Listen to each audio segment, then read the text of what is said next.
Hello and welcome to the channel.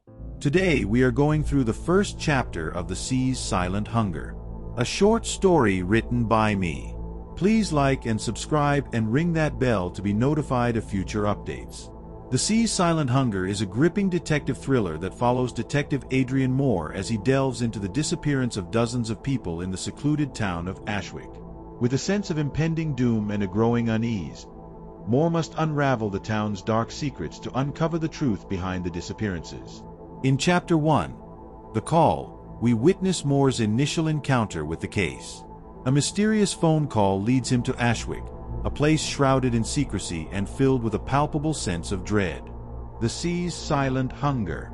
Chapter 1, The Call. Detective Adrian Moore sat at his desk in the dimly lit office, the low hum of the precinct serving as a steady background noise. It was late, too late to still be at work, but sleep was elusive for him these days. His personal life was a quiet storm, one that rarely made its presence felt, but it was always there, brewing in the back of his mind. A pile of unsolved cases lay scattered across his desk, their faded ink reminding him of lives gone cold, like ghosts that lingered just outside the edge of memory. He rubbed his temples, staring at the wall clock ticking toward midnight. Time had no meaning here. Cases piled up, files blurred together. Life in the city was a constant noise, a cacophony of problems that never ended. Adrian's reputation as a methodical investigator, a detective who didn't stop until he found answers, kept him busy, but also made him feel as though he was being slowly suffocated by his own successes. He was solving cases, sure, but at what cost? His apartment had become a graveyard of failed relationships and unopened bottles of cheap whiskey. The city was alive, but Adrian wasn't. Then the phone rang.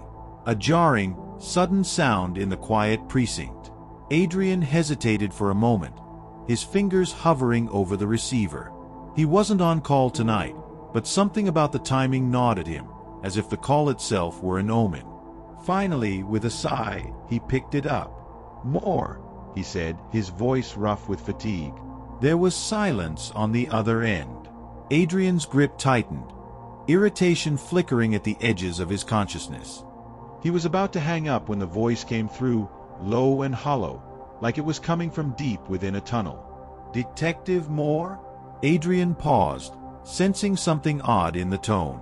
There was an unease, a tension that made him sit up straighter in his chair. "Yes, speaking. Who is this?" A beat of silence, and then the voice continued. "There's something you need to look into. A small coastal town, off the main grid. Ashwick." The name hit Adrian like a chill wind. He had heard of Ashwick before, but only in passing. It was one of those places that existed more in whispers than in reality. The kind of town that didn't appear on most maps. He remembered vague rumors, strange happenings, people who went there and never returned. Nothing substantial, just stories. But the way the voice spoke the name now, with a hint of desperation, sent a shiver down his spine. "What's happening there?" Adrian asked, his mind already piecing together a puzzle from fragments he didn't yet have. "People are disappearing," the voice replied. "Tourists, mostly. They come for the isolation, the sea, the peace, but they never leave." "How many people?" "Dozens," the voice whispered. "Dozens in the last month alone." Adrian's hand gripped the phone tighter. A dozen people vanishing in such a short time? That wasn't just suspicious, that was alarming. "Why hasn't anyone reported this?" he asked, suspicion creeping into his tone. "Why hasn't the local police?" "They're not going to help," the voice cut him off sharply. The town doesn't want anyone poking around." Adrian's eyes narrowed. "Who are you?" A long silence followed, filled only with the static of the line. When the voice spoke again, it was barely above a whisper, as if afraid of being overheard. "Someone who wants to help." And then the line went dead. Adrian stared at the receiver, the dial tone buzzing in his ear. Something about the whole situation felt wrong. It was too vague, too strange, but at the same time, it pulled at him, tugging at a part of his mind that had long been dulled by the monotony of everyday crime. Missing persons cases were Adrian's specialty. They always had been. But this felt different. He sat there for a long time, the city's noise swirling around him, the distant hum of traffic blending with the static still ringing in his ears. The rational part of his mind told him to forget it, to go home, get some sleep, and leave the strange call in the past. But the deeper part of him, the part that always chased after the unsolvable, the unexplained, was already leaning toward action. Ashwick. The name hung in the air like a challenge. Adrian stood up and grabbed his coat. He wasn't sure what he would find, but something in his gut told him this was more than just another missing persons case. There was something bigger here, lurking beneath the surface. Before he left, he searched the station's database for any information on Ashwick. As he expected, there wasn't much. A few mentions of it as a tourist destination for those who enjoyed isolation and the rugged coastline. The last article was a travel review from 5 years ago, written by a blogger who had since gone silent. No obvious crime reports. No red flags. Just the empty space of obscurity, like the town had been intentionally kept out of sight. He frowned and closed the database. No useful information, but that only fueled his curiosity more.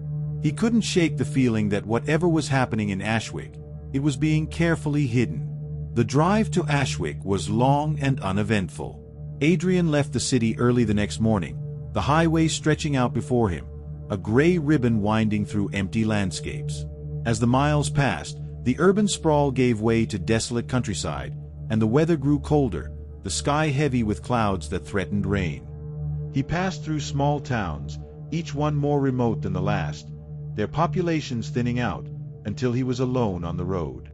The isolation was palpable. With each passing hour, the sense of detachment from the world grew stronger. Ashwick was on the northeastern coast, nestled between craggy cliffs and dense forests, its only road a narrow path that twisted through the hills.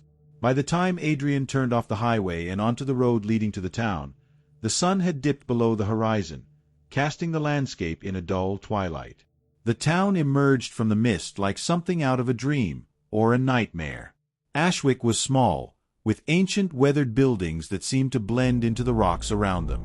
There was no movement, no sign of life, save for the flicker of lights behind drawn curtains. The air was thick with the scent of salt water and decay, a briny smell that clung to the back of Adrian's throat. He drove slowly through the town, his headlights cutting through the fog. The streets were empty, and the few people he did see seemed to watch him from the shadows, their faces hidden behind curtains or half-opened doors. There was something deeply unsettling about the way they moved, the way their eyes seemed to follow him without ever really looking at him. Finally, he pulled up to the inn, a crumbling stone building on the edge of town, its sign swaying in the wind. The lights inside were dim, casting long shadows across the street. Adrian parked and stepped out, the cold biting through his coat. The wind carried the sound of the sea crashing against the cliffs in the distance, a constant low roar that filled the air. He pushed open the door to the inn and stepped inside. The smell of damp wood and mildew greeted him, along with the sight of a small, dimly lit lobby. Behind the desk sat an elderly man, his skin pale and weathered, his eyes sunken deep into his skull. He didn't smile when Adrian approached. "You looking for a room?" the man asked, his voice a dry rasp. Adrian nodded, trying to shake the feeling that he was being watched. "How long you staying?" the innkeeper asked as he handed over a key, his bony fingers brushing against Adrian's hand. "I'm not sure," Adrian replied. "A few days, maybe." The innkeeper's eyes narrowed slightly. "Best keep to yourself," he muttered, lowering his voice. "Folks around here don't take kindly to strangers asking questions." Adrian nodded, though he sensed there was more to the warning than simple town paranoia. He took the key and headed upstairs, his footsteps echoing in the narrow hallway. The room was small, with peeling wallpaper and a single dirty window overlooking the fog-shrouded streets below. The bed creaked as he sat on it, the springs sagging under his weight. That night, Adrian lay in bed, staring up at the ceiling, his mind racing. The wind howled outside, rattling the window, and the sea roared like some great beast in the distance. There was an oppressive stillness in the air, a weight that settled over the town like a shroud. He couldn't shake the feeling that something was wrong here. The way the townspeople had looked at him, the strange call, the isolation of the place, it all felt connected somehow, though he couldn't yet see the full picture. Sleep didn't come easily, and when it did, it was filled with restless dreams. He dreamed of the sea, of dark waters stretching out endlessly before him, and something moving beneath the surface, something vast and unknowable. And through it all, he could hear the call, faint at first, but growing louder, more insistent. It was a sound that chilled him to the bone, a sound that promised answers and danger in equal measure. When he woke, the sound still echoed in his ears. Adrian knew one thing for sure. Whatever was happening in Ashwick, it was just beginning.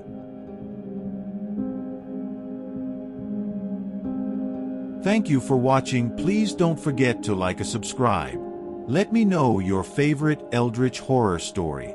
Also, what stories would you like me to put in the pipeline? And again, stay safe and be vigilant as the night hides the unseen.